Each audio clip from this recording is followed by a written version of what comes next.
Yo, salute to everybody here in the building. We back. Let's get it.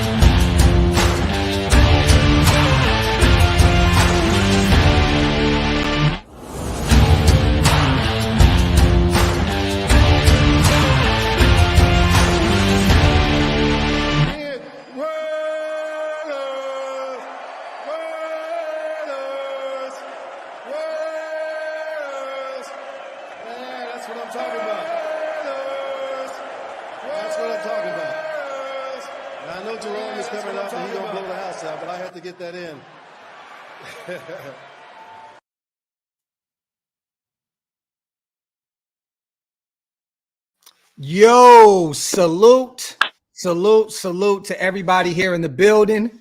Welcome to the latest installment of the Graphk and Wasted Show, or the Wasted and Graphk Show, baby. We're back. We're back. You have it. Salute to everybody in the building, man. Wipe them feet, y'all. Hit them thumbs up. Pay your bar tabs. If you are not a subscriber of both channels, what are you waiting on? Make sure you subscribe to Raider Nation Unlimited with our brother Wasted Talent, and make sure you hit that subscribe button at OLV over here with Graphk Raider. My brother Wasted. It feels like it's been 9 years. A month of Sundays, brother. A month of Sundays, the longest day of the week. We are back. Yes. It feels terrific. Yo, guys, I'm going to be honest with you. I know the nation needed this, bro. I was going to come home and do Raider Nation Unlimited like I always do around like 6:30. I said, nah, man. Graphk, what's up, bro? We got to get this thing rocking, man. It's been too long. And you know, we sent the bat signal, got on the horn and was like, let's do it. And now we got a bunch of stuff that we can talk about. You know, we're going to talk about everything Raiders related, you guys. There's a lot of bullshit on the internet that we're going to come over here and talk about real quick and kind of negate that, right? We're going to talk about some interesting things that are going on in the nation, some other stuff. Wasted, I already know where you're going right now. But we're going to talk about this. We're going to have some fun tonight, man. Salute to the content gang. We see our brother Intel. We see our brother John. Everybody, Franklin Skinner, man, Planet Raiders own. My boy Marco, man, M Raider. Everybody is here. Salute to my guys, man. I appreciate you guys. As always, we appreciate just all the support that you guys continuously provide for what, you know, Shieldmore, man. We definitely do, man. What's good, man? What's on your mind? I know. Man, I feel good, man, because this is the first time I've been live since I feel healthy. Like, I feel good. You know what I'm saying? Like, I got my voice back. I don't got my singing voice back, but I have my speaking voice back. I feel great. I feel great, man. Shout out to everybody in the room, man. And that's a blessing, man, because Shieldmore been down for the count. I know I went through my little 2-week spell where I was cooked. Then you went through yours, and then Hammer got COVID right now. Y'all been kind of dealing with the motions. But you know what, man? We're here. We're battling through it. Salute to our brother Wasted for pulling up. Salute to John, man, our brother Hug D's. Some numbers on fields, 37 games played. And I knew that John was going to provide something like this because John does not like the idea of bringing in Justin Fields. And we'll start there, okay? There's a few other things we're going to talk about. There is a lot of talk heating up, you guys. You know, there's a lot of rumors. There's a lot of rumblings. But I have to bring something to the nation's attention also today because there's an interesting article that came out from the Chicago Sun-Times. They are very tied in with the Chicago Bears, right? So we have to talk about it. You know, they named 5 potential teams that would be interested in trading for Justin Fields in the offseason. And Wasted, real quick, before we get to John's stats, I want to ask you, what do you think they said his market is? What do you think his market is according to the Chicago Sun-Times? I would say probably a second rounder. Okay, second. I would say a second round, a few picks, because they can't be unrealistic, right? They know that they're not going to get back exactly what he was actually brought in for because of the fact that he hasn't really done much. Yeah, agreed. Okay, so you say pretty much they said a second. Mm-hmm. Okay. What they're saying is the question of whether they can get a second round pick for Fields illustrates why they would want to upgrade at the position if they believe prospects Caleb Williams, Drake May, or someone else has a higher ceiling. The market more likely will be a third rounder. So anything better than that would be a victory for general manager Ryan Poles. How do you feel about that? Well, bro, that is accurate. And the problem with Ryan Poles is going to be, and this is one of the reasons why I don't know whether or not the Bears are going to be in the market to allow somebody to move up. He'll have to explain why 2 years in a row he's passed on two of the best prospects that have come out in the last 15 years at quarterback. The Bears have missed on quarterback continuously over the last 40 years. Mitchell Trubisky, North Carolina guy, top 5 pick. They haven't drafted. He had a Pro Bowl year, but he couldn't maintain. Bro, they haven't drafted a quarterback worth his salt in Chicago drafted since Jim McMahon. Damn, Mr. Headband himself. Yeah, since Jim McMahon out of BYU. Jim Harbaugh has some decent years with the Bears, but he had more success down the road with the Colts. Yeah. So, bro, I'm gonna be honest with you.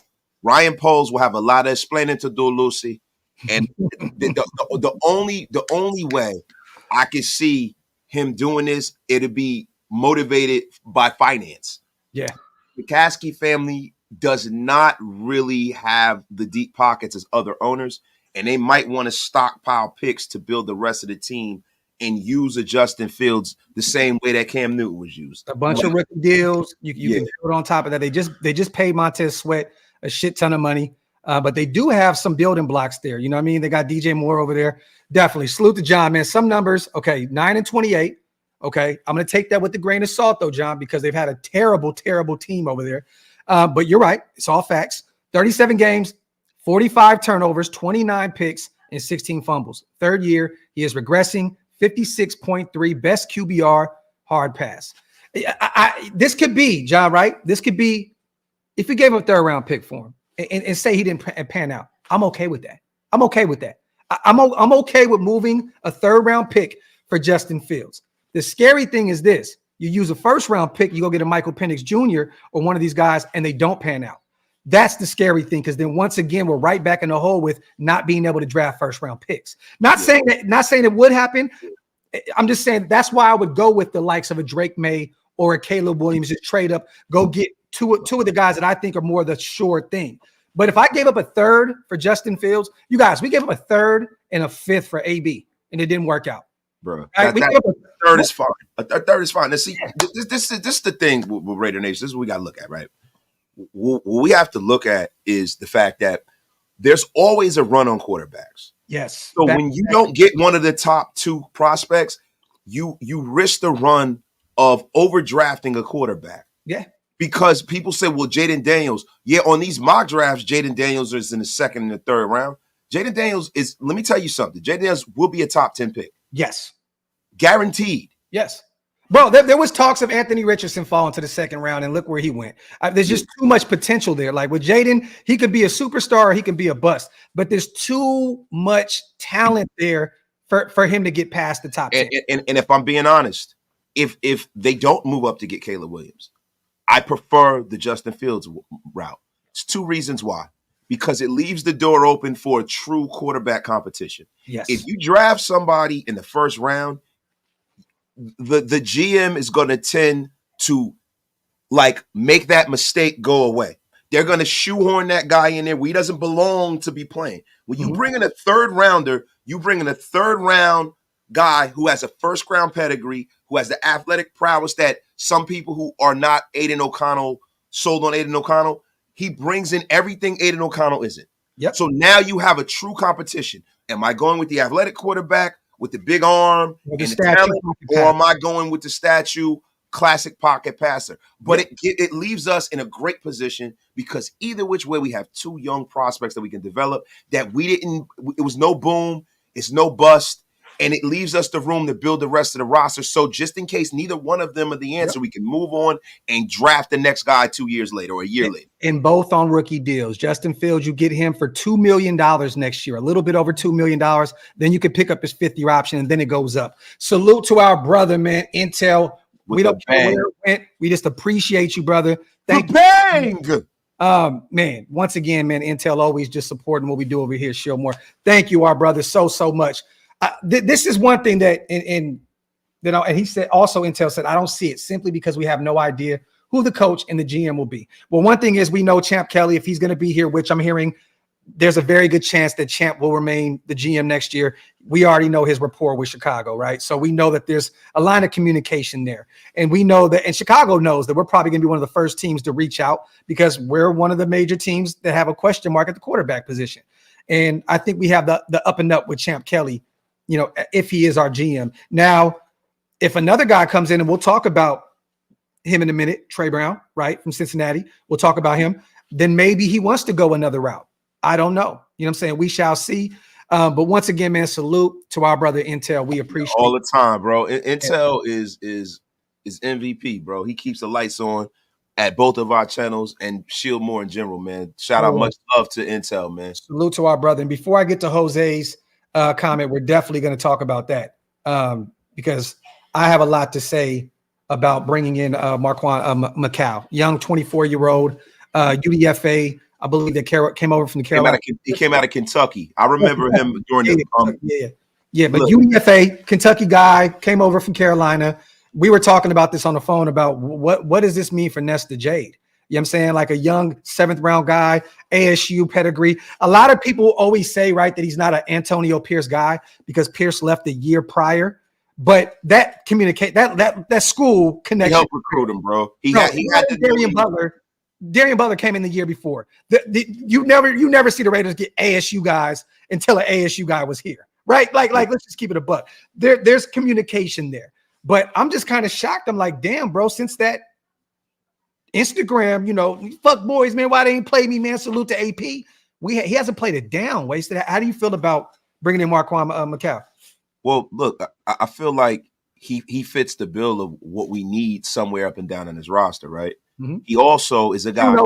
True nose tackle. He's a true nose tackle. Not NJS is more of a he's a nose, but he's a 3 tech. Yeah. He can get up the field. You know what I mean? We don't have that. We got Big John Jenkins. Yeah. He's a true nose tackle. Up there in age. He's up there in age. And it's good to get a guy of this size on the roster. This is a guy who actually played very well for Carolina. He had 15 tackles. Yeah. He had I think an injury with the New England Patriots, and they had to let him go. Now he's healthy. This is a boom or bust kind of a guy. You stash him late in the season on a practice squad. People aren't really making moves. This is the kind of move I like to see. Yeah, and this is a guy. I don't think this is an indictment on NJS though. Not to cut you off. I think this is more of a Champ Kelly thing.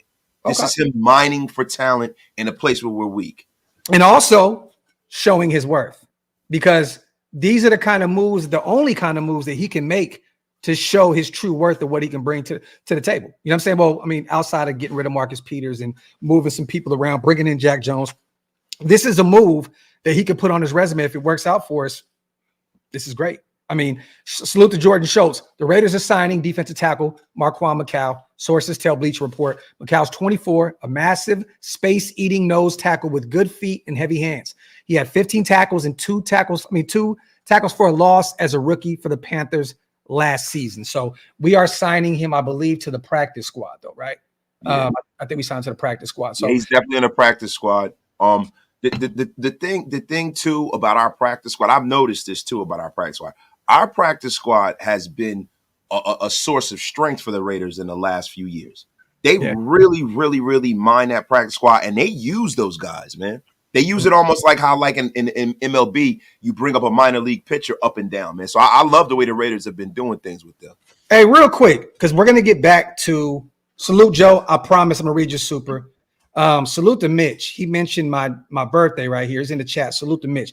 Mitch, if you are free and you have about 10 minutes, we would love to pick your brain about something that you put into the universe yesterday, my brother. Salute to Mitchell Renz, our brother. What's going on here, Sugar Slacks? Everyone knows that Mitchell Renz is like the 5th, 6th member of Shillmore. Him and Stu, that's family. But I want to pick his brain. Let me know if you're free, brother. Salute to Mitch. We want to talk to you about that video you put out yesterday. Salute to Joe. Regardless on what we do, This is why having AOC is so important, whether it's Fields or another rookie. If either one busts, AOC can step in whenever and hold it down until we get the QB right. Yes, because he's been proven to commit. He played what? He's already won 3 games this season. Yeah, you know what I mean? So look, I'm gonna be honest with you, man. Salute to Joe. You have to.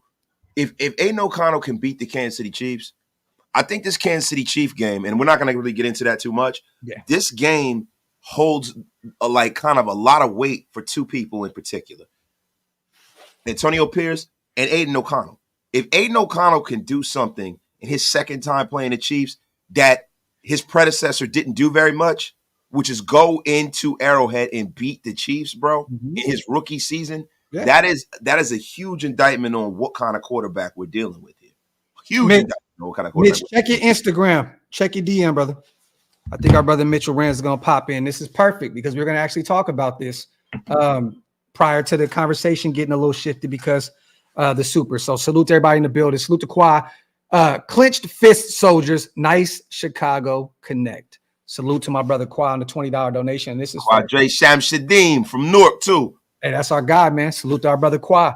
As always, man. Appreciate you, brother. Salute to Isaac. Hey, Docs, your birthday is coming up. I'm going to get you an old man rocking chair for joining the 40 and up club. Salute, bro. Salute to my dog. Man, Mitch over here, man, putting my birthday out in here in his YouTube. Yeah, he wilding. Yo, hey, Isaac Haran, look, man, I've been stretching. Because what I'm gonna give Graphk for his birthday is a super kick to the face like Shawn Michaels. As soon as he comes downstairs, I'm like, yeah. yo, salute to Isaac, man. You know we getting old out here in these streets. I feel every bit of 40 now, man. I'm telling you that right now. I'm trying to work out every day, trying to stay as youthful as possible. But the body becomes different when you get this age, man. Salute to you, Isaac. Salute to everybody here in the building. All right, man. Before we get Mitch, I think he may pull up here in a second. We'll continue the talk about him. There was an interesting, and mind you guys, salute to Heavy. This is no shade to them. They're a very, very clickbaity website. I know a few guys over there, and salute to them. The one that covers the Raiders, he actually pretty cool. You know what I mean? But they do a lot of clickbaity kind of guessing game type shit. You know how this goes, right? Well, they said Cowboys aging $98 million star predicted to land with the Raiders. Okay. And you guys see that. You guys see the thumbnail right now. Everyone knows we can use a little help in the offseason. You know, Andre James is moving on, which I think Parham will be the center of the future. We're probably going to need 2 guards. Greg Van Rotten's going to be out of here. Potentially another tackle, even though I think Mumford will get the right tackle spot. But Jermaine Illuminor is a free agent. What do you think about this 13-year veteran, Tyron Smith? He's been with the Cowboys since he was drafted out of USC in 2011. He's been an 8-time Pro Bowler, 2-time All-Pro, and he also earned an 8-year, $98 million contract back in 2014. So he's been eating out here in these NFL streets. Yeah, he's one of the highest paid players to play that position in the history of the National Football League. But he's also a left tackle. I know we can play across the, a little bit more than just tackle. But we don't know that though. You know what I'm saying? And not to cut you off, man, but they always love putting people at right tackle. Mm-hmm. Right? But this is a guy who is a better left tackle when he's healthy than Colton Miller is. Right. So now what we're doing is we're bringing a 33-year-old in who's played his entire career at a high level at left tackle, who's been paid probably more than anybody who's ever played that position besides Trent Williams. Yes. Right. And he's been injured more than 35% of his career. And he's 33 years old. Yeah. And he's 33 years old. And we're going to bring him in to do what? It doesn't make any sense, man. Yeah. To me, what you want to do is you want to get younger. You'll probably get the same production out of that position, out of a Thayer Mumford or a younger guy. I wouldn't bring in a guy because the thing about it is once you get to a certain pay structure in the National Football League, right? You don't want to turn back. you're not going to turn back. And also you kind of can't because there's no real reason that a guy like that would take a haircut why would he? He'd just retire. And to be honest with you, I think if the Cowboys get rid of him, he's probably going to just retire unless he has that fire in his belly to win the Super Bowl. He's played his entire career with them. I know veteran guys move around. Trent Williams left the Commanders. I know Jason Peters, right? He Left field. didn't leave though. Trent Williams was traded for, bro. I know, but I'm just saying that a lot of these wasn't guys, 33 years old either, and he was the best tackle in football. yeah, and still the best tackle in football. But we've seen Peters, right, move on from Philadelphia. You know what I'm saying? And then and he's like what, 40? Yeah, but every time he leaves, he's like the second or third best tackle in football. Agreed. He's playing at a high level. So look, we can negate this right now. This is bullshit, y'all. It's not going to happen. You get younger. We already have our tackles. Miller is a really, really, really, really, really good left tackle, and Mumford is developing week after week, and he's showing why he would have went the year prior a lot earlier in that draft. He would have been a third round, second round pick. Yeah. You know what I mean? So it's a young man's game, bro. This is a young man's game. We are not the old Raiders. I'm going to tell you that right now. Nope. We've taken a step into the new century. We don't go and sign guys that used to be good. We draft guys that can be good. That's the way that you need to go. And look, I know this is not normally, because when I'm over just on Raiders Unlimited, I would say, get the F out of here, right? But I got to say to whoever wrote this, stop making shit up for clickbait, bro. Yes. Stop it. Stop it. The only person who heard that was an option was you and your empty little head when you were sitting in your basement eating a bowl of ramen noodles. You effing bum. Yeah, it just doesn't make any sense. And what's funny is the discussion starts here that he's our left tackle and you move Colton to right tackle. That's not going to happen. That doesn't make any sense in the world. I think it's more plausible that neither one of those guys are Raiders next year. Yeah, agreed. Salute, man, to the Nation Zone. Damn, Grafton Raiders got your silver over there, taking your black around the chin, homie. Let's just hope they ain't turning you into Santa Claus in the next calendar, man. Salute to my dog Nation Zone. Yeah, I'm getting old out here. I got to go clean up the beard this week, man. I haven't been to the barber shop in about 2 weeks, so I'm going to finally get back this week and get cleaned up. I promise you, a lot of these silver's going to be gone. Salute to my dog Nation Zone, man. Y'all killing me, man, with the age, and I get it. Rightfully so. We smoke wasted talents boots week in and week out. It's time that Graphk gets some of the old man talk, because I will be 40 years old in less than a month. So, well, in about a month. Hey, let me talk to you, Sonny. Salute to everybody here in the building. Appreciate you guys as always for rocking. We do have our brother Mitchell Renz in the building. Sugar, what's up, man? Oh man, what's going on? What's man, you guys? Just here to we talking about some things, talking about some stuff that Heavy put out into the universe with Tyron Smith, talking about the new D tackle we brought in today, and we were going to talk about the Justin Fields thing, because you put out an interesting video yesterday, and everybody in the nation, it was a shitstorm all over Twitter and Instagram and all that other good stuff. Mitch hit everybody over the head with one of them in the group chat. Right. And mind you, we know how this goes. We all have sources. Everybody has their own people. We have friendships with people in the building and all that good stuff. I would never ask anything. And I wouldn't even, to be honest, I won't even ask you in person, because it doesn't really matter. But I'm going to ask you this. How did that conversation happen, or where did it stem from? Because usually, you don't really hear a lot of players talk about, we just brought a rookie quarterback in, right? And a lot of these guys do love Aidan O'Connell. It's interesting to hear that potentially one of these guys would say, we're talking about Justin Fields. Well, look, you take it over, bro. What happened? So actually the conversation started on Wednesday, the day before the Raiders and the Chargers ever played. So I was kind of talking to, some people, and they were really, really hyping up, what the Raiders were going to do, how they were going to prepare for the overall game and all that kind of good stuff. However, I shot my shot. And what I ended up doing was I went out there and can you guys hear me okay? Yeah, we hear you. All right, sorry, I saw you guys. But what I ended up doing was I said, what do you think about the quarterback situation? And then they kind of hit me with, basically, guys on the team don't want to tank, and they hate the mentality of tanking, and they're going to try to go out there and win the next 4 games. And because they think that they're going to go out there and win the next 4 games, that they're not going to be in a position to draft all these quarterbacks that everybody's talking about. So for that reason, the quarterback that they like was Fields. But then one of the guys literally said, I would take Fields over any quarterback in the draft, which I said, I think that's crazy. Yeah. But it also then stemmed from just what they want is they want to have continuity, and they don't want a new head coach. Like, they want Antonio Pierce. They want to have Champ Kelly, and they know that Champ Kelly has a relationship with Justin Fields. So, Mitch, I got to ask you, man, because when you talk about continuity, the quarterback, if they feel like they're going to go and they're going to run the table and they're going to win the next 4 games and they don't want to tank, then there should be a belief that Aidan O'Connell could be a guy to get the job done. Like, most of the time when you have players that are in a locker room playing with a teammate, they normally don't look ahead and try to replace that guy mid-season. So that's the thing that is a little not alarming, but it doesn't pass the smell test to me. Because, and I'm not saying that this did not happen, but it's just a little strange to me why in the middle of the throes of making a playoff push, that a player on a team now that just blew, I know this is before the Charger game, but that was going into a divisional game is trying to replace the guy that's their leader.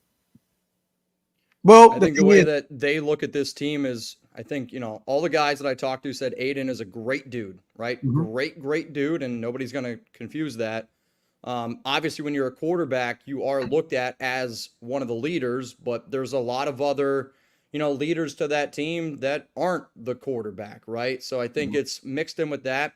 And really, I think it just came down to, in life and anything in general, if you can improve at any position, I don't care what it is, if you can improve at any position, but if you can especially improve at the quarterback position, you got to go out there and you got to weigh all your options. I will say this, like, the one player said that they would do it, and then the other guy said, like, he still wants to compete, right? Like, just because you go out and trade for Justin Fields, that doesn't mean they're going to hand him the job. I will admit, trying to run an offense with Justin Fields at quarterback and Aidan O'Connell at quarterback doesn't make a lot of sense to me because they're two totally different players. Yeah. But it was more of the idea of if you can improve at the QB position, and I think Aidan is going to be a good backup in the NFL. I really do. But I think that this Raiders team is so confident in the overall team that they feel like if I can upgrade at the quarterback position, watch out. So basically, whomever said this, right, who is, and if I'm reading this right, this is a current player, not a former Raider player, right? This is a current player. Hold on. So just got home. Okay. So they feel like there's essentially a quarterback away from really competing. Yeah. And that would be the sentiment in the locker room. So so this makes sense to me from that perspective. But it's just, to be 100% honest with you, man, the Aidan O'Connell stuff, man, it's a very sensitive subject because most quarterbacks that are rookies are allowed the latitude to play themselves through a season. Like, this is a kid who was put in the middle of the season and really hasn't, like, it's just weird. Like, me as a fan, what I want to see us draft a quarterback every year until we get a superstar. But Wasted, think about this. Veterans may talk a little different than the young guys. A veteran may say, I feel like we can win now with this guy. I don't want to wait another 2 or 3 years and potentially win with this guy. That was the point I was making. Yeah. So the thing is this, right? As a fan, I feel like we should just keep drafting people. We should bring as many people in. Yeah. I can see that. But what this shows me is that you have a veteran locker room that really feels like they can win now if they're looking ahead, to whatever, to bring another guy in to play quarterback. You got guys on this team. What that report tells me is that you got guys on this team that are willing to sell out to win, like, now. Yeah. Well, hey, Mitch, let me ask you this real quick. Real quick, while we have you, real quick. My bad, brother. I'm not trying to get going. Alex just got home. Oh shit. My bad. Real quick. You said a couple scenarios, right, about what you would get rid of. Well, what a potential trade would look like, right, for Justin Fields. What do you think is the most realistic? Because even the Chicago Sun-Times came out today and said, realistically, if Ryan Poole got a second, it would be phenomenal for him. But you're looking more at a 3rd round pick. In your eyes, what are you looking at? And on the way out, real quick, shout out to Alex. Tell her we said what's up. We sent our love. Alex, but real quick, like, what would you prefer to do on the way out? I mean, I think it's kind of just the Raider fans, we kind of just dealt with Derek Carr. At this current moment, Justin Fields is the quarterback of the Chicago Bears. And, when I talk to a lot of the Bears people that I got that are pretty well connected to that organization, just like, they do YouTube, like they get to know people. And it's, second, fourth, and a fifth is like what they hear. And I was like, that just simply ain't going to happen for me. No. I said second, and then I think I wrote 4th round pick in next year's draft might be enough. But I mean, let's face it, if Chicago says, hey, we're going to draft a quarterback, and then, that's just, you're out of it. Yeah. I think 3rd round pick for Fields is kind of interesting because I want Jaden Daniels. I want Caleb Williams. I want Drake May. But if you really consider where the Raiders have to do to get to that point right now, if you were drafting number 12, the 49ers had to give up 3 first-round picks to go from 12 to number 3. And that was in a draft that's not even considered even close to as strong as this one, right? Like, for the Raiders to go 12 to 3 right now, I think it's 3 first-round picks and Devontae Adams. And I know, when it's saying that kind of shit is alarming, but that's what it is. If you told me, would I rather give up 3 first-round picks and Devontae Adams or a 3rd round pick for Justin Fields? I don't want Fields. I think those guys are better, but it just kind of depends where you're at right now. See, Mitch, real quick on the way out, I want to push back because this is a quarterback draft where you have 5 guys who could possibly go in the 1st round. And I think the reason why actually more than that. See, I don't like Penix. Not that I don't like Penix. I'm not drafting Penix in round 1. I'm not drafting. You don't, right? But there are a lot of teams that would, right? So the thing is this: I don't think that it would cost as much to move up because there's about 3 quarterbacks that are all at the same level. And when you're talking about the draft where the 49ers moved up and got a guy who's no longer there anymore, that was a very poor quarterback draft. And there was only 3 guys in that draft. Right. And they were wrong on a couple of them. Really quick, Mitch, I want to ask you something, man, because, a lot of people say that it's hard to fix a quarterback. Right. Do you have kind of reservations about bringing in a guy like Justin Fields and having to fix what's wrong with him? Because it sounds like that to me, bro. I don't think he's broken, though, y'all. But I'll say it because I know Mitch got to get out of here. Go ahead, Mitch. No, I think it's one of those things where, this entire year I've been saying I want to go for a home run, right? If you want to compete with Mahomes, you want to compete with Herbert, you got to swing for a home run. That's Caleb Williams.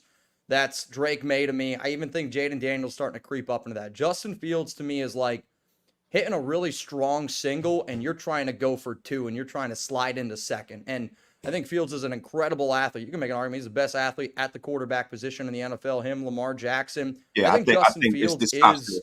Yeah. I think Justin Fields is Jalen Hurts. It's just the Eagles built an offense around Hurts. The Bears have done a shit job around Justin Fields.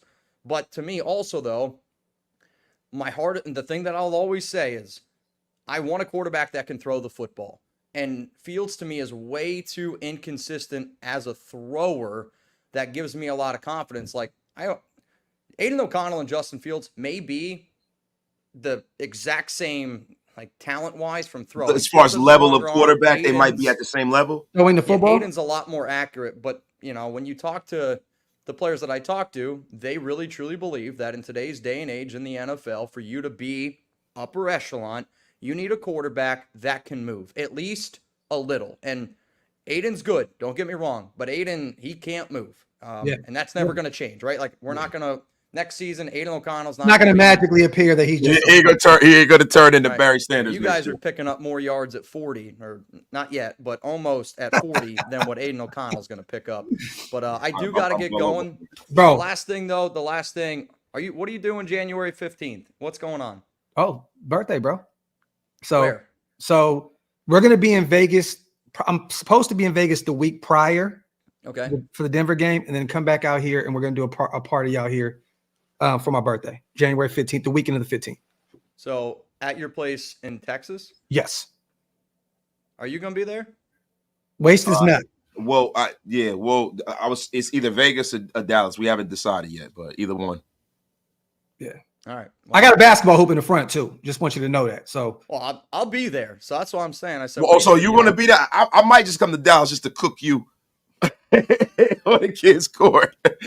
I might make an exception. Mitch, the old man out there. I'll do a fundraiser on my show on Thursday. I'll try to rally up some money so Chugs and I can whoop you too. Get out of here, bro. Hey, tell Alex about the party. We'd love to see both you guys. Tiff would love to see her. I need to get you some hot sauces too. So I'm probably gonna bring some by this week. Could you do me a favor and give Jeremy Chugs a message? Tell him he looks like a thick bag of groceries. See, you've already done that. I thought you guys were going to give me. He looks like the new defensive tackle that we signed. Something new. Get out of here, brother, man. Have a good night.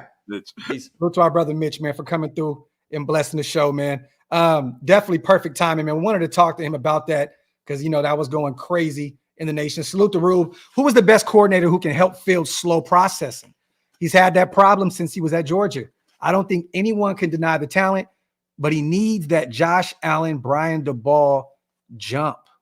Damn. Look, this is the thing, bro.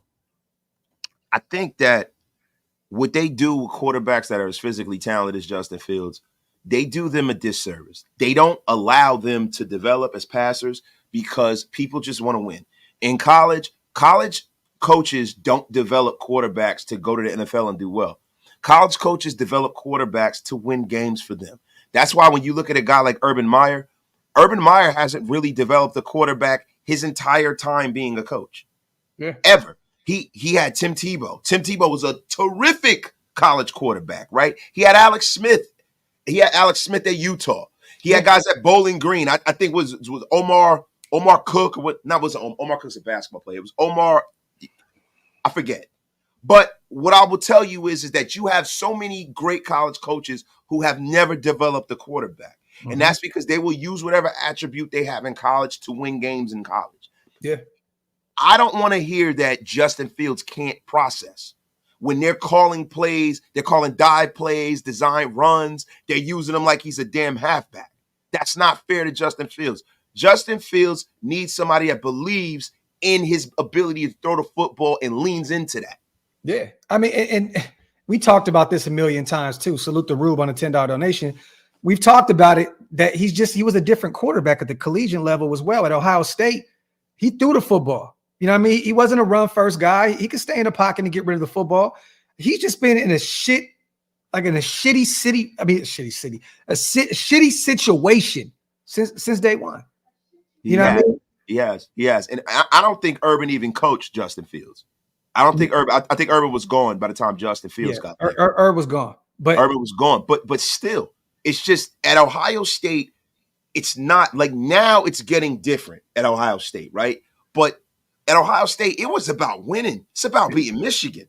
Yeah. It's not about developing the quarterback. It's about developing them within the framework of a college offense. Yeah. Nah, but look, me personally, man, if it's only a third round pick, but if it's a third, you guys, there's going to be other teams that's going to say, okay, well, we'll give up a third. If you give them a second, you can probably wrap that shit up. And Intel said Omar Jacobs. That's who you were talking about. Yeah, Omar Jacobs at Bowling Green. Yeah, me and Graphk, I was trying to figure out. Bro, I was paying attention to the chat, so I wasn't really processing what you were saying. Remember, I was talking about Omar Jacobs 2 weeks ago. I was talking about Omar Jacobs. Omar Jacobs was a dog, though, man. Shout out to Intel, bro. With Isaac, I didn't get a chance to read his Superman. Docs and ways to keep it in 100. The rest of the season and off season is going to be very interesting. Decisions. I'm up for thoughts, fellas. 2 GOATs. I mean, definitely. And we're going to talk about something right now, Isaac. We're going to get off the whole Justin Fields talk because here in a second, it's going to get real in the offseason. That's when the real talk really becomes something. Real quick, salute to Ridge also. Trade for Justin Fields and get JT O'Sullivan from QB school to develop him. Didn't he used to play for the Minnesota Vikings, JT O'Sullivan? I think so, bro. Yeah, JT O'Sullivan, man. Yo, salute to Ridge with a haymaker. All right, so something else came out here not too long ago. Salute. I know a lot of people look at these ML and JP and all those football accounts on Twitter as, a lot of bullshit. I'm going to keep it buck. And don't get me wrong. I follow them both. They follow me. They send me a bunch of Raiders stuff whenever they get it. Salute to them. They always DM me. And I seen a lot of people in the nation kind of run with it, right?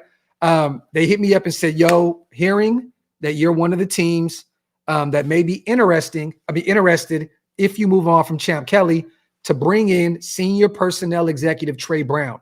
He's gaining a lot of momentum in league circles as a top general manager candidate for the upcoming hiring cycle. Also, Chiefs AGM Mike Borgonzi and 49ers AGM Adam Peters are also viewed as top candidates. Now, the thing that worries me about this, right? They've drafted pretty well out there, right? They got Burrow, they got Chase. I mean, he didn't have a lot to do with it, though. He's only that's the thing. Since 2021. So the thing is, where do we gauge his involvement in the draft process? Because where do we gauge his impact in free agency? I don't know how to gauge that. I think you gauge his experience as a scout. He's a 12-year scout in the NFL. Mm-hmm. He probably has his name on a couple of people who have done well. Now, we don't know that. Oh, no, definitely. The problem with a move like this is the kind of move that a Mark Davis would make based off of not knowing the game. It happened, Wasted. Max just brought up the thick six. He watches y'all. And I can tell you this personally, y'all. I know that Max and them watch. So salute to Max. That shit's hilarious. Go ahead, though, brother. But the thing is, this is the kind of move that's a tone-deaf move. Mm-hmm. It's a tone-deaf move. This is the kind of move. This is like bringing Dennis Allen in as a head coach because around league circles, they say he's the guy. See, the problem with the Raiders is, and this is what I think Mark has a problem noticing. The thing with the Raiders I know Al did things his own way, and we tried to get kind of more towards the center of what everyone else does. But what the Raiders need to do is the Raiders need to realize it's people, places, and things. Mm-hmm. What is best for the Raiders at this particular time? Who's in that particular place? And what thing do we actually need to do? What we need to do is keep a guy in the building who was a part of the last draft process. He understands his roster up and down, right? A guy who has experience being an assistant GM for the last 8 years, right? Not bringing in the new Das Wonder kind, so to speak, of the National Football League. There's no reason, there's no metric where Trey Brown is a better pick than Champ Kelly. It just is not. And real quick, let me read this real quick, you guys. Career history. He did play for the Chicago Bears in 2008. He was on the practice squad. Then he went and played for the New York Sentinels in 2009.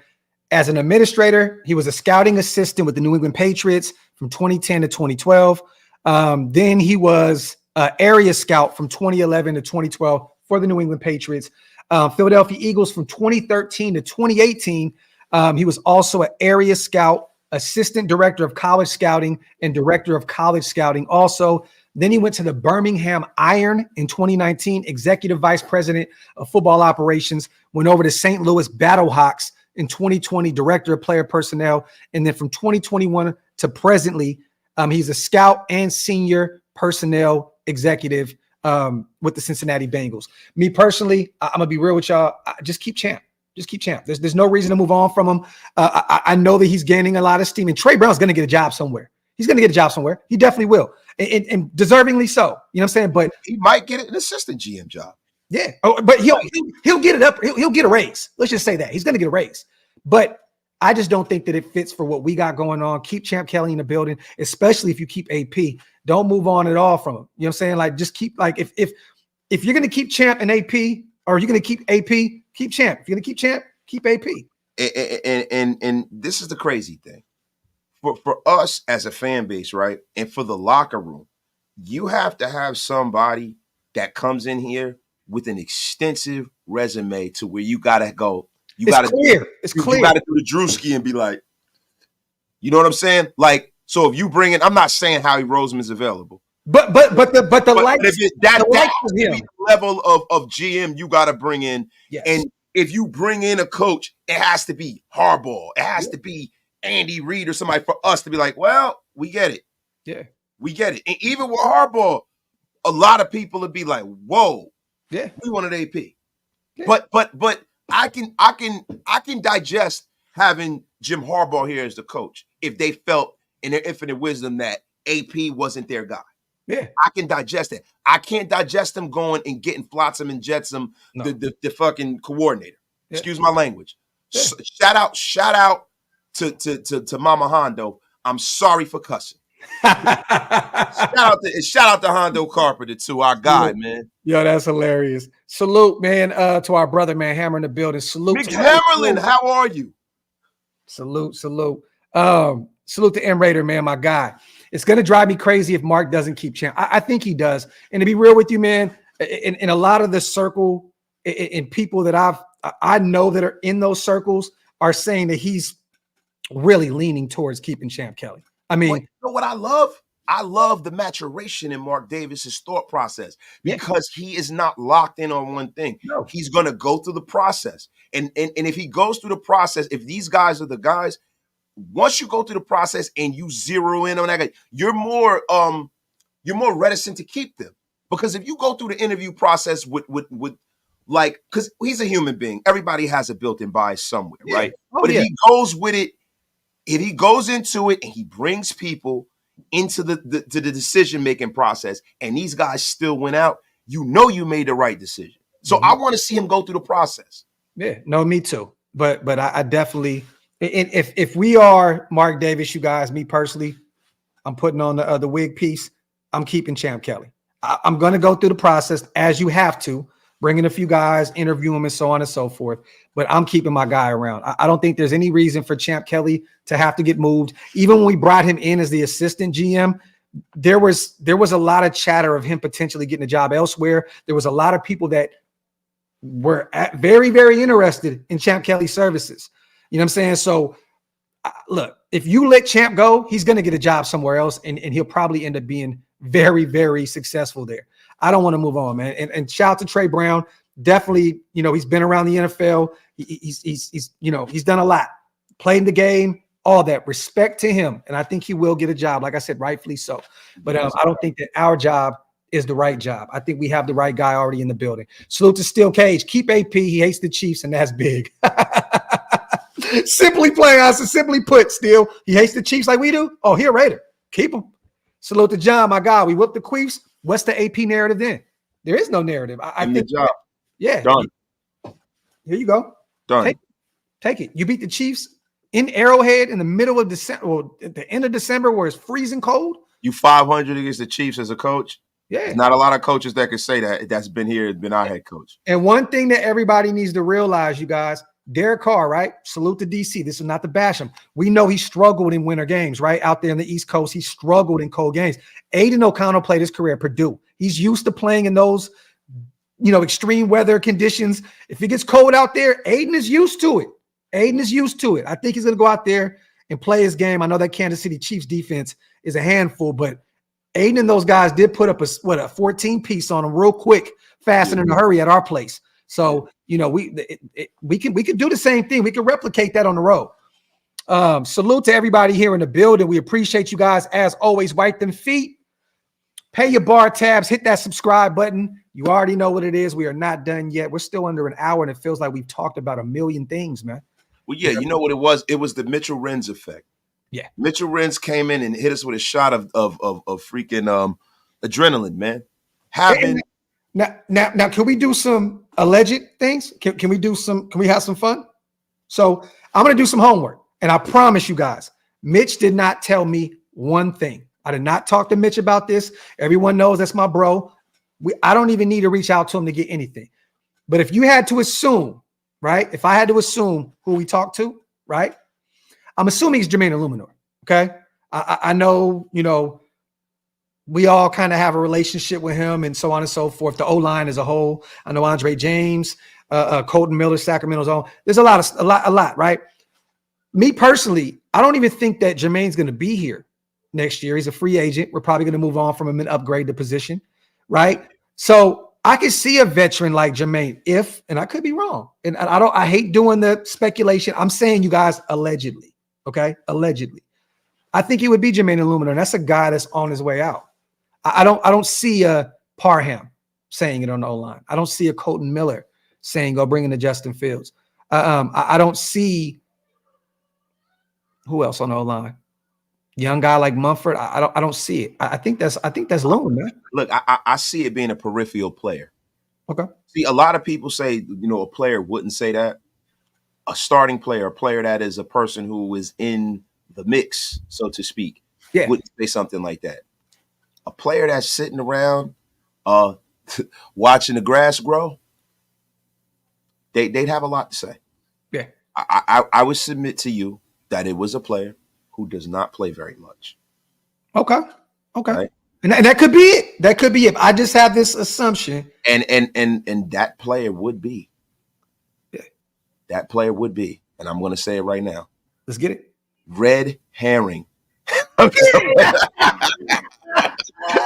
don't believe anybody said any goddamn thing. I'll be honest with you. Nobody said anything. The red herring. Salute to the chat, man. Yeah, and Tim said Nesta Jade. He said, hey, Nesta said, fuck these fuck boys, man. Hey, if I can't play, Aidan can't play either. Go get Justin Fields. Man, Nesta Jade ass that mother. Man, listen, you know what the thing with Nesta Jade? Nesta Jade talked himself out of playing. Not and if we're being honest, the people who are playing ahead of him, they're playing great. They're not the problem. We keep saying we need to upgrade the defensive tackle room, and we do. Yeah, we do. Yeah, right? Definitely. But to be honest with you, man, these guys have played. Adam Butler, you know what I mean. These guys have played well, man. These guys have played well. Jenkins, but bro, I mean, Bilal Nichols has not played well for us at all. There's been 2 plays I can mention right now with him. Other than that, nothing. Bilal Nichols has been non-existent for us. Tillery has been getting, a few little sacks here and there, getting to the quarterback. Great. But he has not been the 2 OGs are the ones that's been balling for us the most. Real talk. It's Adam Butler and it's John Jenkins. And to be real with you, salute to my guy. He told me that John Jenkins was going to be a Raider for a long. Remember we talked about that? Yeah. He was contemplating, retiring before the Raiders offered him a contract. Like, we knew about this about a month prior, and I'm not going to put no names out there. Salute to my guy.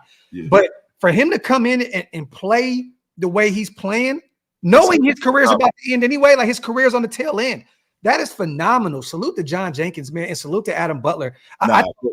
But in all seriousness too, and I like, for real, look, there's no cap in my rap, right? When I heard that report, I felt a little weird about it. You know what I mean? No, we talked about it. We talked about it. But talking to Mitch in person, I'm a very good reader of body language. I believe Mitch.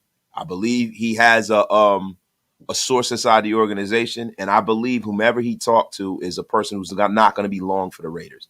People who talk during the season like that are guys that are probably not going to be on the team next year. So whatever player he talked to is probably not very good, and that's all I'll say. I don't want to put out there who I think it is because I'm almost certain I know who. Jermaine Illuminor.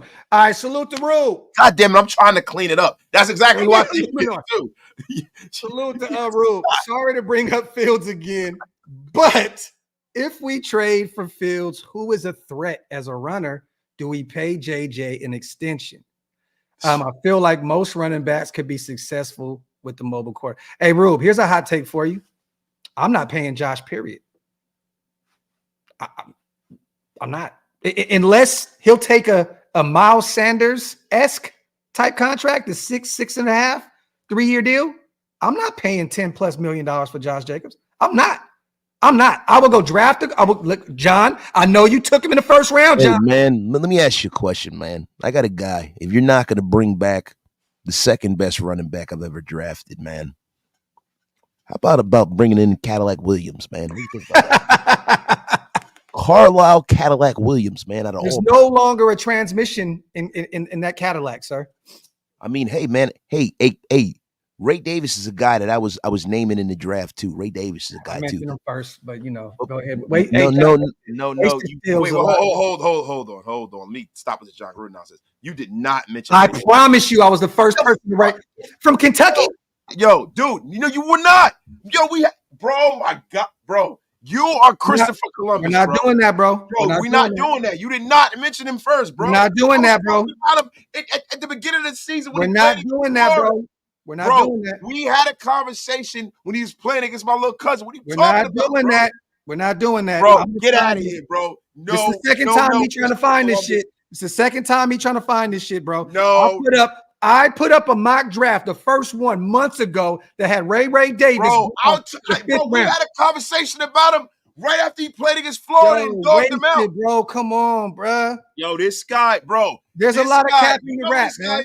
This is the guy who goes on there and like, bro, look, this is Christopher Columbus. Spit that shit out, bro. We ain't got all day. This is Christopher Columbus. He discovered America when there was already people here. Get the F out of here, bro. Bro, I gotta find this, bro. I swear that there's no fucking way you're getting away with this. Graphk, get the F out of here, bro. No, you didn't. Yes, where are you finding it at? And it's Shieldmore chat? No, it was on Instagram. I actually posted it, bro. I posted the mock draft. Bro, I'm talking about us talking. Get out of here, bro. Bro, we talked about it after I drafted him. No, bro. We talked about it after Ray Davis dogged Florida out in the beginning of the college football season. Cap in your rap. Bro, never, ever. I gotta find this out of here, bro. Salute to everybody in the building, man. Wasted. Yo, this guy, man. Every player. Oh, what's the guy I mentioned? I'm like, get the compulsive liar. Compulsive liar. Yo, this guy, look. He knows around this time, every year I go find every year. Find a late round running back. Everybody in college football. I go find a late round running back and waste it still. It's a thing. Get the F out of here, bro. No, you did not with this guy. No. This is crazy. This guy is a thief. He's crazy. Thief. You know what, bro? Fuck that shit. I put the commercial break. Look. Salute, man. Ray Davis, holla at me. I was the first guy on that cap. I was the first guy to find Ray out of Kentucky, man. No. Yo, Christopher Columbus, relax, yo. He is my Malcolm Kuntz of the draft. You know what I mean? He's not. Mr. Wasted Talent. Talk about Ray Davis first. Don't. Hey, it's funny. I'm going to find that. I'm going to clip that, and I'm going to find this, and you're going to be pissed, bro. You're going to be like, wow. Bro, let's talk about. Me and you talked about that shit, man. When was the Florida Kentucky game? Let's see. I don't know. Let me see. I like Bucky Irvin a lot, Michael. I do. I think by the time we take a running back, Irvin may be off the board. September the 30th. September the 30th, I was mentioning Ray Davis. Oh, okay. No. Big Mike said Wasted brought him up when we were in Jersey. That was the first time I heard of him, Graphk. Big Mike. Now, Jersey. That was not too long ago, right? That was in November, but me and you. I'm going to find this mock draft that I had, and both of y'all gonna be like, "Wow, it's crazy." Bro, listen, I talked to you about him in September, bro. Hey, you know what's funny, bro? Ray ain't gonna do shit in the NFL now, bro. We already set him up for failure, bro. We set him up for failure, bro. He's gonna be a UDFA now. He's going to be in the next sincere. You got it. You listen, bro. You got to declare your players now. You are not gonna do like you always do and pick 50 players and be like, "Oh, I was the first one to bring them up." You're not doing it. I don't do that. Yes, you do. Get the F out of here. Oh man, I picked Javon Holland. No. Javon Holland, stud, right? I picked one of them didn't pan out. One of them hasn't panned out. He struggled mightily and got benched. Emmanuel Forbes Jr. I can own that. He struggled. But hey, bro, there's been come on, Malcolm Kuntz. I got that right. I said we would draft Aidan O'Connell, and what happened? Wasted. The F out of here. Did I say we were going to draft Aidan O'Connell? I don't remember. Now you don't remember. I don't remember. Now you don't remember. I don't remember. I remember us talking about Aidan O'Connell because of his connection to Stu, but I don't remember you saying we were going to draft him. I did, bro. I said the Raiders are interested in Aidan O'Connell, and then I was trolling at the draft party that we did. So we drafted. Oh yeah, you did. I'll give you credit for that. Yo, I'm an honest man. I'll give you credit. You did. I remember now. Even though I was freaking happy dad wasted. I remember that, yo. That beast, I hate you, bro. He said Doc's nose is growing right now, fellas. Yo, Hammer, I'm not putting your comment. Hammer, get that F out of here with that Tyree Wilson crap. We know you were the one who said that. There's no such thing as the Equinox. Get the F out of here. Harry from Michigan, you are unceremoniously blocked for this Equinox nonsense. That you make us lose every time you say it. F out of here. Salute to Ben Bass. Senior moment wasted. Talk that shit. Wasted pleads amnesia. I mean, that's what I'm talking about, man. Bro, so yo, is it Uchiwali? Is it one mic? Am I old or are you old? Like, what the F's going on here, yo? I got a month, bro. I got a month. You got your Talk my AARP young shit. card. You about to start No. getting your I discount. have 30 days to talk my young shit, okay? So I'm going to remind you. All right, that you were in middle school when I was born. Every chance I get. The F out of here, man. Salute to everybody here in the building, man. Wipe them feet, y'all. Hit them thumbs up. Pay your bar tabs. Wasted ain't shit. You already know what it is, man. Hell of a show up to this point. I love that Mitch came through it for a few minutes and talked that shit. We're definitely both babies, been bad. Yeah, facts. Salute to John, man. Look, I met old girl at Baby G's house back in the day, and we hit that night. Nah, player. I smashed in the car on the way over there. Salute to Hug, my guy, bro. Hey, Big Mike. Hey, John, you want to pause somebody? Let's pause Big Mike. Just cut the rest of this off right here, right? Yo, Big Mike. Yo, you done. You done in the pause Olympics, Mike. You got a silver medal. I'm about to start claiming dudes. Woo! I have no more to claim after that. Holy shit. Big Mike, I never thought it'd be you, brother. Damn. Big Mizzle out there in Oxnard. What is in that water out there, sir? Big Mike, what's going on, man? Big Mike, you are way too big to be getting paused like that, brother. Bro, you are nasty. Nasty work, Big Mike. Tip said, that's worse than Hammer's twerk. Oh, check your phone, Graphk. Yeah. Hey, look, your secretary Hammer's got to send your tweet. The F out of here, Hammer. Nah, hey, Hammer.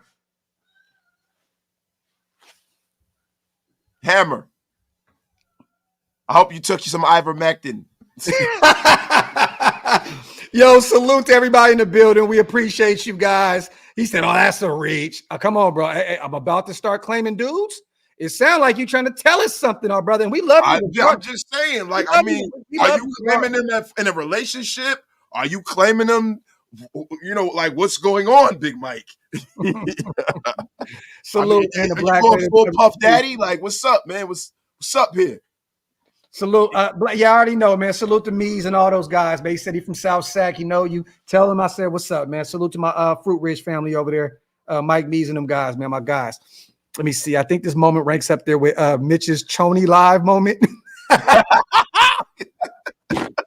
Yo, Hammer, pull up, man. Give us some help. We need to wash this Big Mike filth.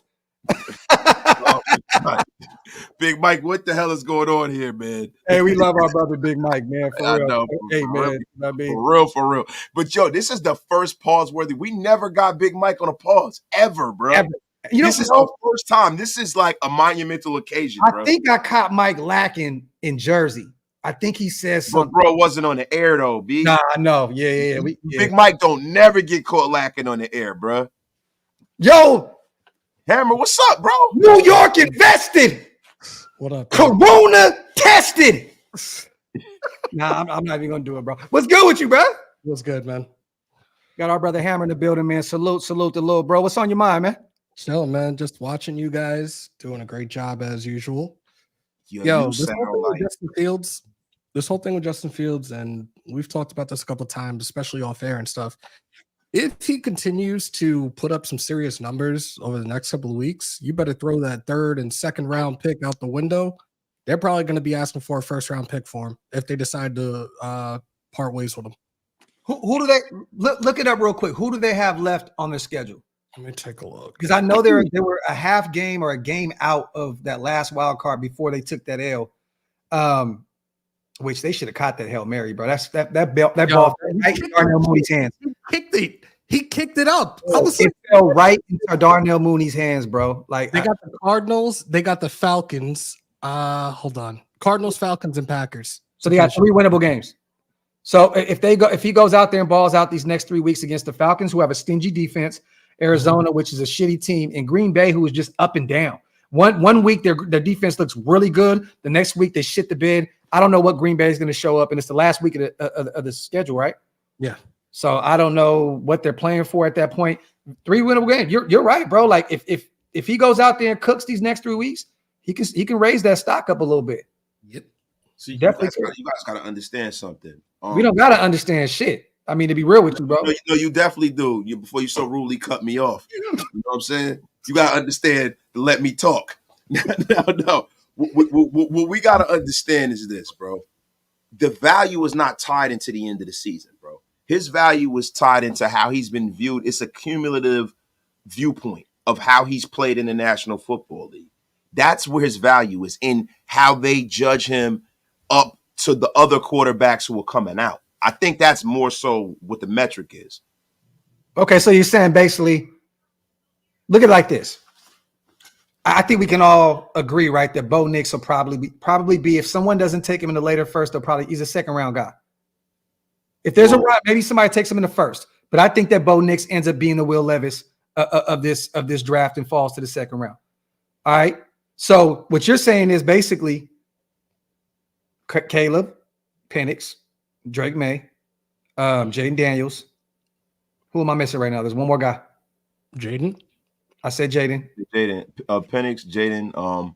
You got McCarthy. You got I think McCarthy's a second round guy too.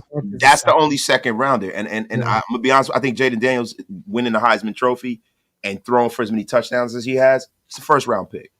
Okay, he's going to be a first round pick, but he's not going to be one of those top two. The top two it's given. It's going to be Caleb or Drake. But that's already. So the thing is, so what you're judging him against is, how do you view, Justin Fields as opposed to one of these guys? Because but you're saying it though, like I'm just going off what you said, Wes. You're basically saying like, because if you give a third, you're saying that if you get a third, you give a third for Justin Fields, that he's not better than these other guys. No, the fact that he's taken NFL hits, he's already been in a couple of different systems. You might not view him as a guy that, because you've already got NFL tape on him. I think the currency of hope outweighs actual facts when it comes to the way they judge quarterbacks. A lot of times people want a blank canvas as far as an NFL player goes. Yeah. Like some coaches don't want to kind of correct the flaws of a pro. It's easier to get their blank slate and bring him in, and then they'll have him longer for less money, because there's a lot of stuff that comes into play. You're going to have to pay Justin Fields first. There has to be collateral damage. There has to be some depreciation of the asset. I wish we would have went and got a guy that we all talked about a lot last year, Wade. So we just talked about him on the phone. Detroit just elevated it right now. Malik Hooker. Hinder Hooker, bro. A guy that they got a chance to sit down, and when it's time that they have to pay their quarterback now, they're probably going to move on from him. They're probably going to say, we're not paying him after. That guy. Yeah. Hinder Hooker's that guy. I'm just telling you, man, when you have a quarterback. I said Malik. Yeah, but when you talk about a quarterback that has not really been successful as far as on the winning end of the spectrum, it's hard for you to go out and give up premium draft capital for a quarterback that hasn't been successful. Yeah. You know what I mean? Like I think it's asinine for us to think that. Okay. Go ahead, man. But what does this say? Wait, so what if they choose to keep him? What if they go get they just trade? So that means that we're in business to go get Caleb Williams. No, definitely. But I'm just saying they look at him a lot different than most other people. They're looking at him like he could still be a great quarterback. Like, I think that Justin Fields has all the intangibles of being a great quarterback. I just think that he's been given a shitty O-line, a shitty run game. They moved on. They let David Montgomery walk. They kept Khalil Herbert. They just been a poorly ran team, bro. Like, they went out and got DJ Moore. Great. That's a number one wide receiver. Then they have Claypool for a short period of time, and now he's gone. Isn't he in Miami now? He's like the ninth option in Miami. But you know what I'm saying? Yeah. Darnell Mooney, a nice speedster. Cole Kmet, who's finally coming into play. Finally, the guy that I thought he was going to be out of Notre Dame. He's finally showing up, right? But he's been dealt a bad hand out there in Chicago, man, especially in the O-line. They've had a terrible O-line. So it depends, right? It depends on if the ownership is leaning on Ryan Poles to be a Moneyball GM. Now, what Moneyball GMs do, right? We talk about, the baseball and, the Bill Belichick metric, trade down, get as many picks, many assets you can, and build a team from that perspective. Yeah. If they believe in Justin Fields and believe that they can continue to develop Justin Fields, they can build the team around Justin Fields. They can do what other teams have done that have been successful drafted. They can almost pull off a Cowboy-esque kind of thing like the Cowboys did in the late 80s, early 90s, where you've located the quarterback. because before, they got there, I think Troikman, did Jimmy draft Troy? Yeah. Jimmy drafted Troy, was his first draft pick, right? Mm-hmm. But Michael Irv was already there. Mm-hmm. Troy was there. They did the Herschel Walker trade, and they just drafted around Troy. Yeah. They could do that with Justin Fields because for you to move up to get Caleb, the minimum is 2 first-rounders. The minimum. So if they value the currency of draft picks, I can see them doing this. But if they move on from Justin Fields, you can't think you're going to get a first-round pick for Justin Fields. No, I'm sorry. And still have to pay him. You're not getting a first round. Here's the thing. At the same time, as you guys are talking about this, like he's in the 3rd year of his contract. You're going to trade for him to go into his final year, and he's going to expect the bag. I'd much rather take the chance at drafting one of these quarterbacks this year where you have 4 more years to worry about giving that dude a bag. Like you see what the Giants did in regards to Daniel Jones. All of a sudden, Dable comes in last season.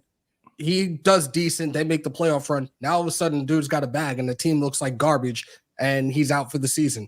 Now, that's totally different because whatever team would trade for him wouldn't be the team that drafted him.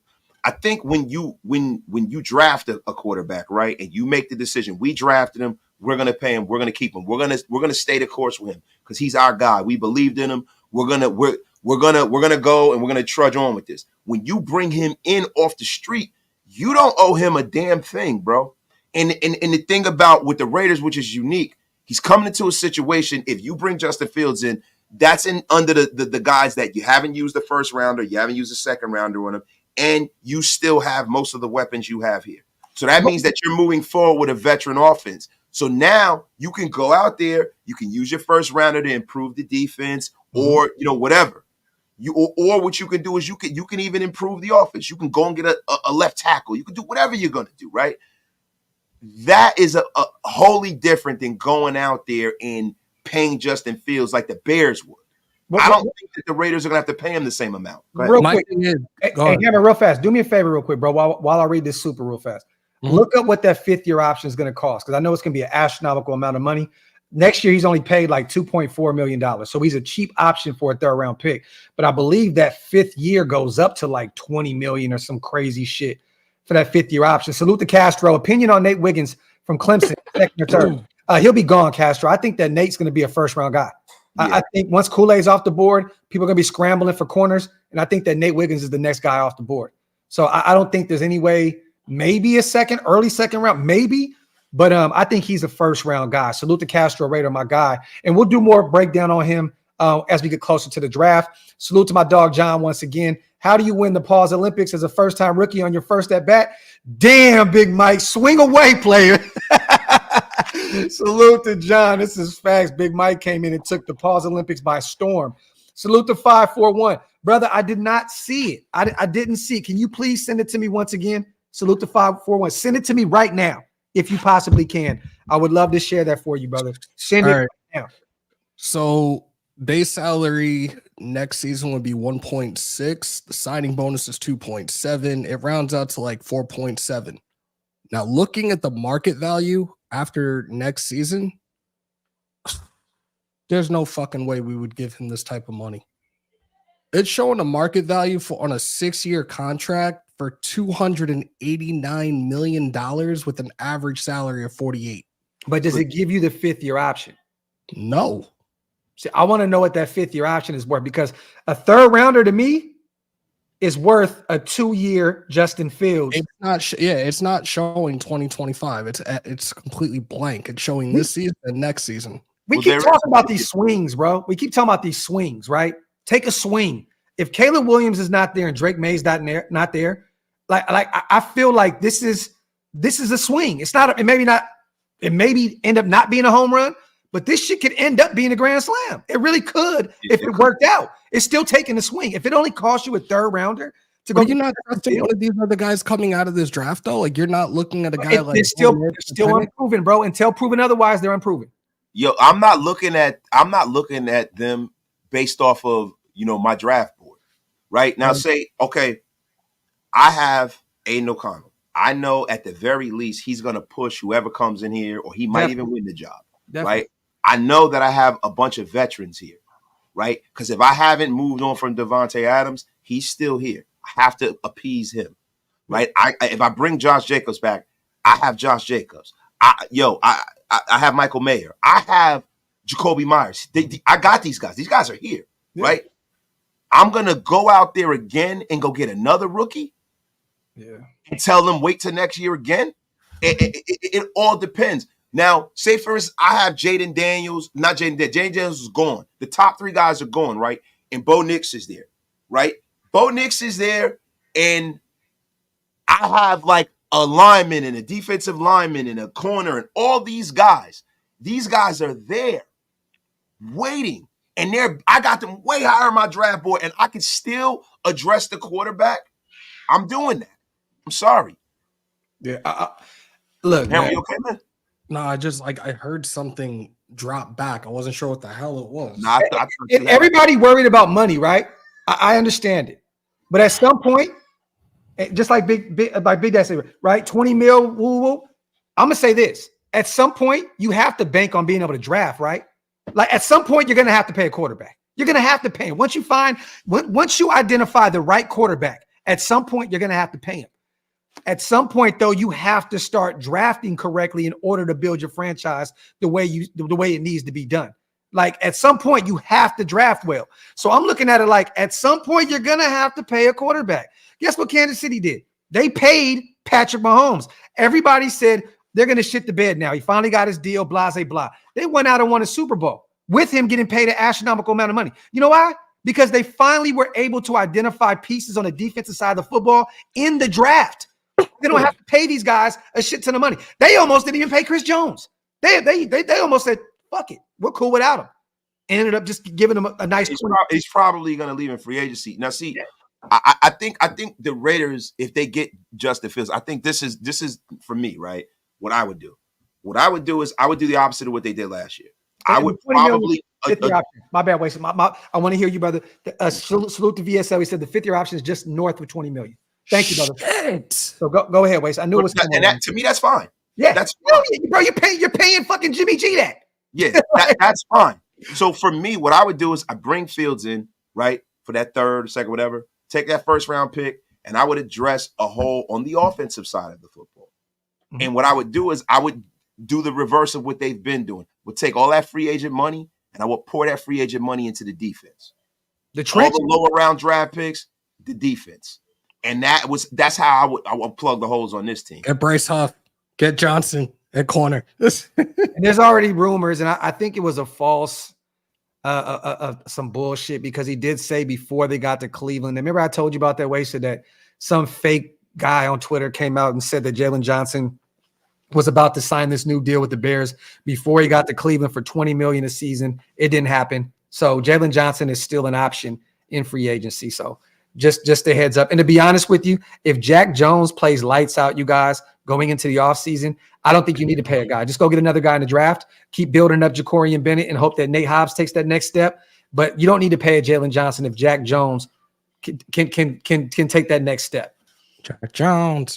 Salute to Sean, man, on a 20-piece special. This is a question for all 3 of you guys. Do you think in the draft that offensive guard, that this is the closest to the talent of Philadelphia Eagles left guard, Dickerson, that literally bulldozes the whole defensive line that we can pick up? So he said, draft an offensive guard. And this, bro, I mean, are you saying, are there any particular guards, Sean, in this draft? Because we've talked about a few of them already. Georgia has a couple.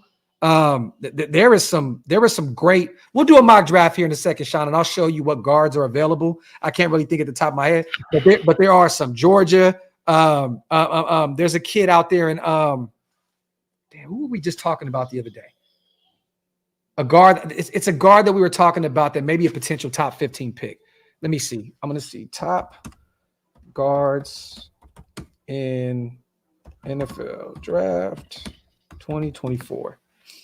Best guard prospects. There was a kid that we talked about, Zach Zenner, a lot, but with the broken leg, he'll probably miss off next year's next season, which is cool. I'm cool with that if you go draft him in the middle rounds, because he's going to be a star. I'm telling you right now, Zach Zenner is one of them dudes, bro.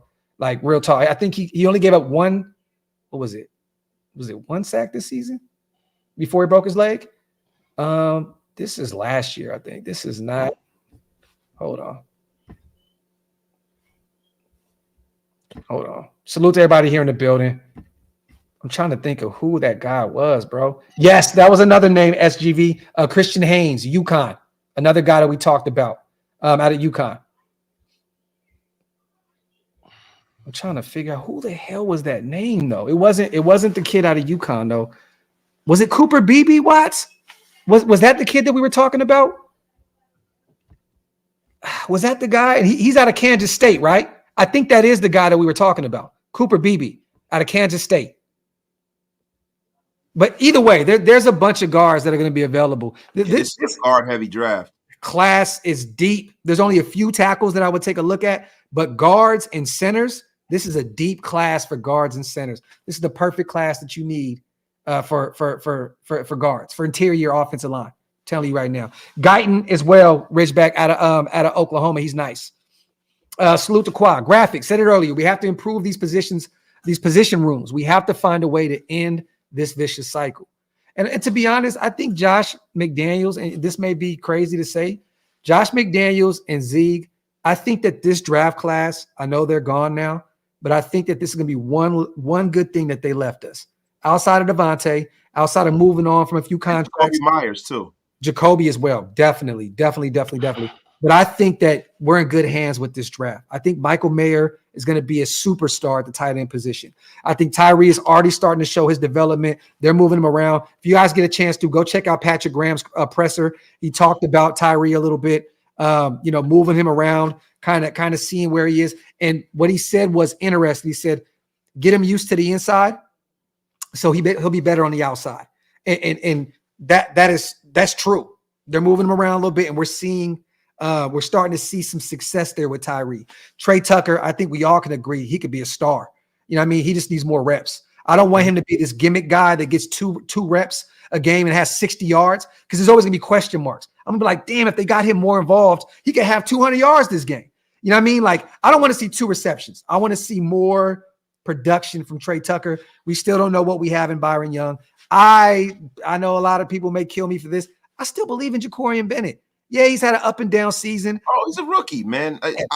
Do I think Jacorian Bennett is going to be Sauce Gardner? No. Do I think Jacorian Bennett could be a starting level corner? Yeah. Do I think he's a guy who could be a third best corner? Yeah. Look, for me, I would love to have a star corner, because the Raiders always have, right? Yes. But I love the way that we're building this thing. So, say for instance, you do go get a Kool-Aid McKinstry, and he's a superstar. Yeah, which he will be. Now you got him, you got Nate, and then you got Jacorian Bennett being that second guy. You have other guys. Jack, yeah, and he's still on a rookie deal. People don't even realize that Jack Jones is like on the second year of his rookie deal. Yeah, like we got to steal. But I mean, also, even if Aidan is the career backup, you got a career backup quarterback in the fourth. A guy that can come in and win you ball games if your number one guy goes down, if that's what he ends up being. So at the end of the day, man, bro, what do we have in Chris Smith yet? I'm still excited to see what he can do at some point. You know what I mean? Marcus Epps has one more year in his deal. He's been phenomenal for us this year. But what if they're saying, let Marcus Epps play his contract out, and we got Chris Smith waiting in the wing? You know what I mean? Waiting in the wings. Like, I don't know. But I think this draft is definitely going to help us moving forward. I think that they left us in good hands with these young guys. Salute to PG. Sorry, late to the chat. Do you think Justin Fields would fit into the Raiders system? PG, if you can, go back and watch the show, brother, because we definitely talked about it. But the thing is, we don't know what system that is. We don't know who's going to be calling the offense. We don't know who the head coach is, you know what I mean, at this point, which if it is AP, he's probably going to bring in another guy. I know they're watching Bo very closely these next 3 weeks. He's up top right now. Even he said seeing the field from up top has been a blessing to him, because there's more, he can see the whole entire football field. He sees everything going on, and there's like less hassle in terms of communication. So I'm watching Bo very close, but we don't even know what system that is, brother. You know what I'm saying? We truly don't know yet. But salute to you though, man. Appreciate you on the $5 donation. And Ridge, me personally, with our corners right now, I love Newton. I love the DT out of Illinois. I think he's going to be a stud at defensive tackle. I think these corners, if Jack Jones continues to get better and better and better, Nate Hobbs takes that next step, and Jacorian can be one of those, I'm taking Newton, because I like some of these young guys that we have in at the DB spot. You know what I mean? Yeah, and if you have a better defensive line, you have a better defensive backfield. You make their life a lot easier. So Wasted said it best right there. A great D-line makes these guys' lives a lot easier. So I'm taking Newton 10 times out of 10. And I love Kool-Aid McKinstry out of Alabama. Salute to Castro real quick. I would leave Parham at guard and draft a center and right guard. Also, do you think Renfro stays? I know they love Renfro. I know AP loves Renfro, but I mean, he's just getting paid too much money. Like, bro, you drafted. That's the one guy, and look, a lot of people love Renfro. You guys gonna hate me for this. I hope that's the first, him and Jimmy Garoppolo, the first thing out the door. Bro, why would we hate? Like why would they hate? Like, he's a turnover machine. He gets paid too much. He's not really as good as everybody makes him. Get him the F out. You draft not going to get shit for him, though. If we trade him, we're going to probably get like a 5th, maybe a 6th at best. Just cut him. Cut him. Get him out of here. Take F out of here. At the end of the day, you got get whatever money you can possible back. But also, I mean, Trey Tucker, like I said, you literally drafted his replacement in the 3rd round. You know what I mean? So it makes all the sense in the world. Salute to Leo. Top 5 defenses week 9. And we upgraded some. This is facts. I think we gave up the least points in the NFL since we've had AP as our head coach. Defense has been firing on all cylinders. And think about this. That's a lot because you faced the Giants and Jets, who offenses were stagnant as shit. But then you faced the Dolphins and Chiefs back-to-back weeks also. So that kind of equals it out. Like AP has had that defense firing on, and Graham. Got to put Graham in there as well. But that defense has played phenomenal. And when Josh got fired, we all seen the handcuffs come off of Patrick Graham, right? The defense looked totally different. Yep. So, salute to Leo. This is facts. And then salute to our brother, man, classic man, Q. I like Nate Wiggins more than Kool-Aid. Wow. Okay. Clemson boy versus Alabama. I'm taking Kool-Aid 10 times out of 10, brother. You know what I mean? But I understand why a lot of people like Wiggins. I've seen some of his tape. I'm just me personally, bro. I don't think if you need a corner and Kool-Aid is available, that is the number one guy. I don't see anyone taking Wiggins. Q with a haymaker though. I ain't mad at you. I'm not mad at you. Salute to everybody here in the building, man. We're an hour and a half in. You guys got anything else to say? Nope. Wasted said, I'm over this shit. Salute to Leo. Also, PG has moved to the booth since week 9 also. And we got both of our guys in the sky, and it's working out. It's working wonders for us right now. Salute to Leo on a $2 donation. Salute to everybody here in the build. I appreciate you, the Raiders, man. I got this on Fashion Nova for like $40, shockingly. You know what I'm saying? So, Chloe got a hold of it. I know, right? She right under me right now, waiting. But salute. Yo, real one. No, that is hilarious, bro. Hey, Minson says quick draft. Y'all want to do a quick one? Quick 3 round? Just 3 round. Not even a little bit.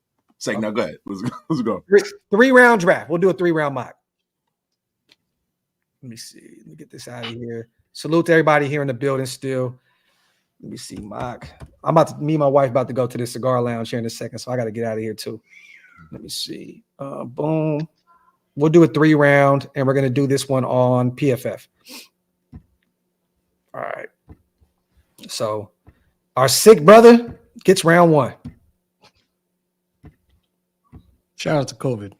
Hey, Minson, you being very aggressive now. He said full 7. Hey, bro, we're doing what you want. We're giving you a mock. So hostile. Salute to my dog.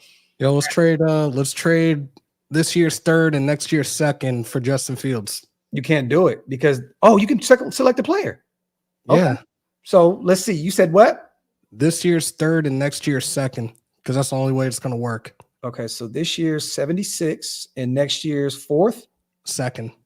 Damn, next year's 2nd? Yep. So you're giving up a 3rd and a 2nd.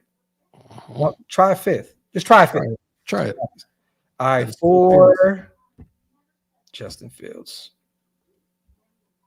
I'm not going to force it. This trade will not be accepted. So I said do a 3rd and do this year's 3rd and next year's 2nd. Okay. So offer trade. Get this shit out of here. Oh, you can't do it without being this trade has 97% chance about being being accepted, so it'll get accepted. Okay, so we're not going to pick a 3rd round pick then. So you guys, what Hammer did was got rid of a 3rd round pick and a future 2nd for Justin Fields. So no 3rd round pick, only a first and second round pick. So Hammer, you sir have used your draft pick.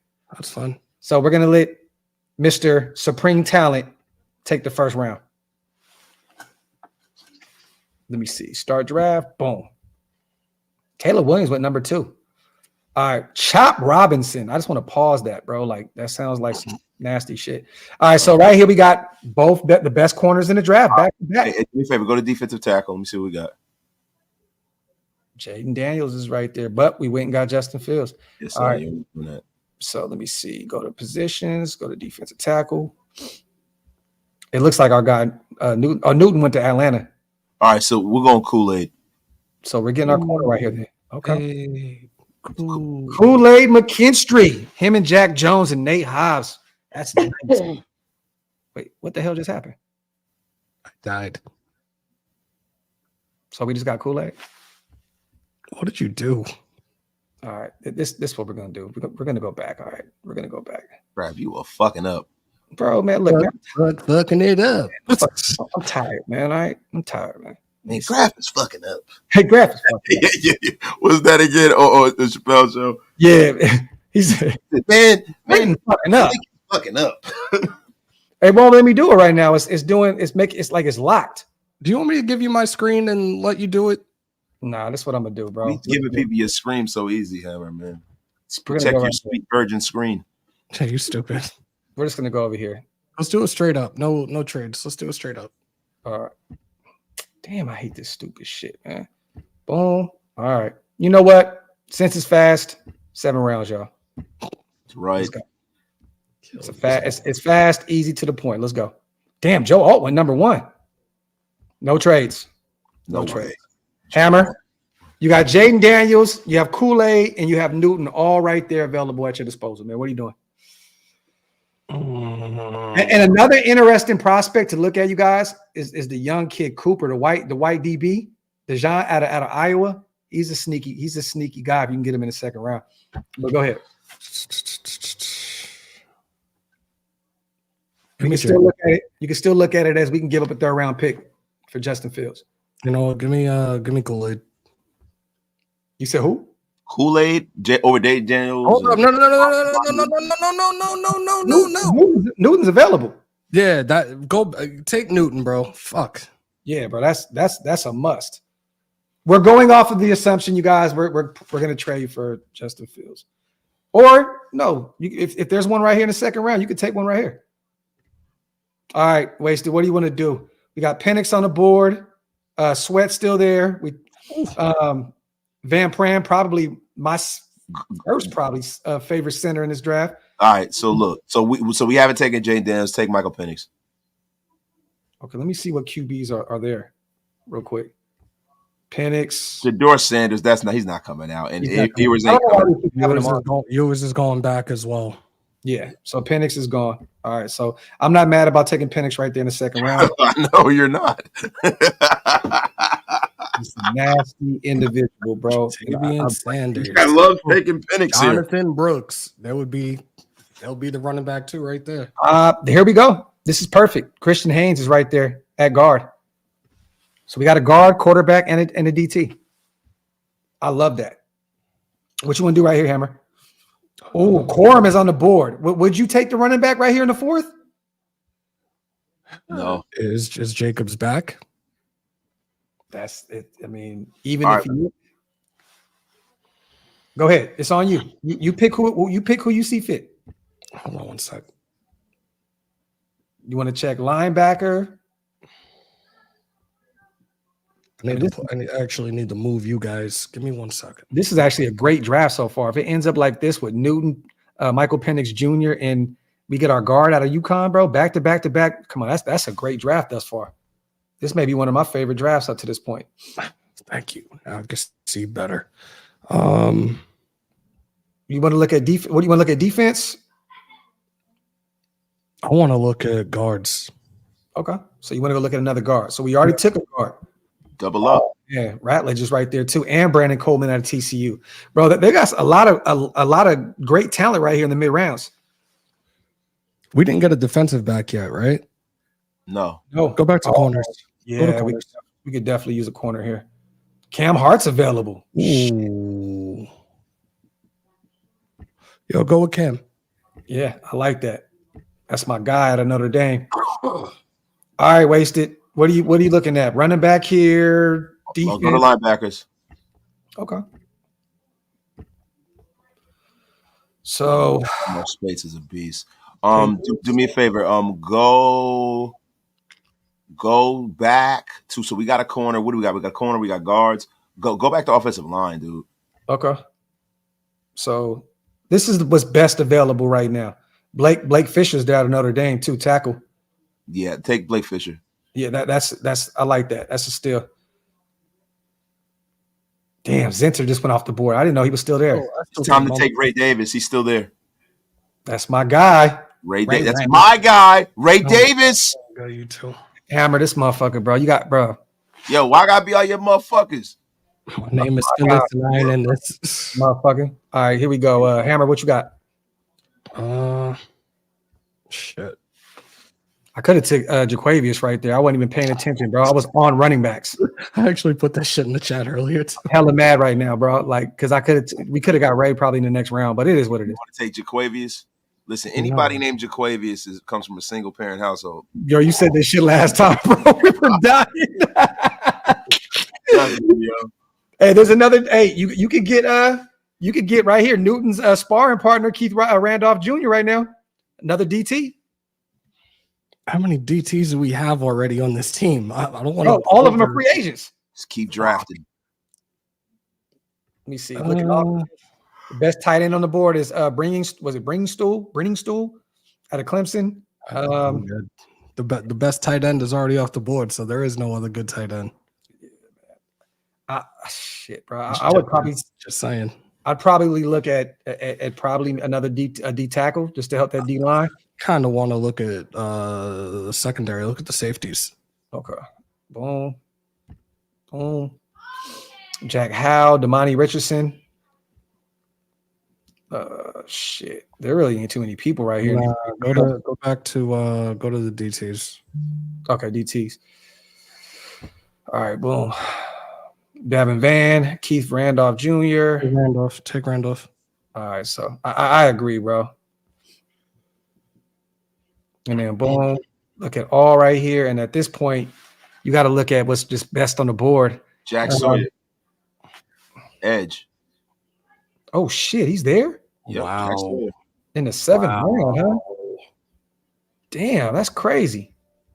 Okay. And just because you said that, I'm gonna go ahead and get Jaquan Shepard, corner out of Maryland. Okay, man. Listen, bro. You know, hey, man. Go full John Gruden. I love it. Yeah, man. You know what I'm saying? So we ended up with Newton, Michael Penix Jr., Christian Haynes, Cam Hart, Blake Fisher, 2 Notre Dame guys back to back. Graphics guy, Ray Davis, Keith Randolph Jr., and Jaquan Shepard. I think this is a phenomenal draft, man.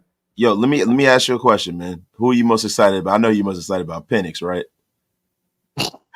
Nah, I mean, I to be honest with you, I mean, you know, I'm leaving up the claiming guys like that to Big Mike. Yeah, well, look, he was trying to make fetch happen. He's trying to make fetch happen. Talk about us with the Ray Davis thing, Mike. We got dirt on you, doggy. Got dirt on you, doggy. Yo, salute to the chat, man. Appreciate you guys as always. I believe we will be back at practice right tomorrow. Yes. Yeah, so we'll be back tomorrow, you guys. A lot more to unpack. We're going to talk about the injury report, kind of see where Josh Jacobs is, if he's going to be available for this Christmas Day game against the Kansas City Chiefs. We'll get a few more updates on a few more, you know, Kelsey. I seen him go down with an injury to his arm. I don't know how severe that is. I know he was still out there, but he's been beat up. So I'm interested to see what this KC injury report looks like. But until then, man, maybe a coffee and convo tomorrow. I know my brothers will be involved doing their thing. I know Hammer's getting back to it. So other than that, man, on the way out, you guys wipe them feet, hit them thumbs up. If you're not subscribed yet, hit that subscribe button. OakLosVegas.com. New merch is available, you guys. And Any Given Sunday sauces.com. Go get your hot sauce, OLV, Any Given Sunday sauce. With that being said, you guys got anything to say on the way out? Nope. Have a good one, everybody. Unfortunately, back to work tomorrow. God damn it. There you have it, man. Hey, but hey, it's a blessing to have one, brother. You know, good luck for anybody coming near me. Salute. Yeah, I know you're gonna be sounding like Red Fox all day tomorrow. Facts. Salute to the chat, man. And once again, we have been working around the clock to try and bring in some new guests. So stay tuned. I actually just reached out to a few people today that I think you guys would be definitely happy about coming on the platform. So stay tuned for that. Other than that, man, we love you guys. We appreciate you guys. And we outro. Wow.